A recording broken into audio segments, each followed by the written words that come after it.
Your advice is not realistic, Stephen. It's just an escapist fantasy. I've been getting feedback like that lately. Let's address it. I repeat the same advice over and over. Stop voting, homeschool your children, produce your own food, produce your own energy. So let's investigate just how practical is Stephen's advice. Number one, stop voting.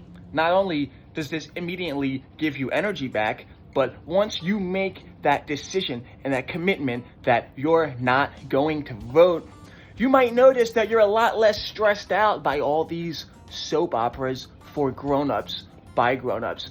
It's embarrassing, okay? Stop voting is very practical. Number two, take your kids out of public education. Again, there's homeschool programs, there's private schools, there's Montessori schools.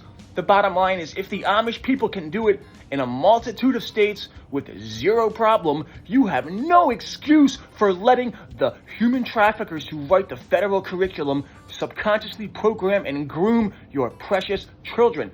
Number three, produce your own food. Now we're getting challenging, but is it really an escapist fantasy and impractical to grow your own food? I bet you know at least 2 or 3 people that are not particularly bright or talented or skilled and have grown food at home, whether it could be some herbs in the kitchen, whether it could be a little backyard plot.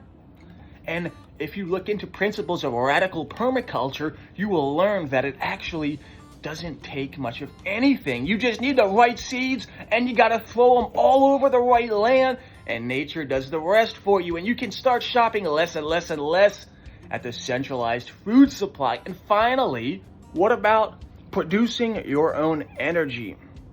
Now it gets a little bit more tricky, because at least you could have some kind of generator, maybe a diesel generator, maybe a solar panel, maybe even a geothermal system, maybe even a hydroelectric system.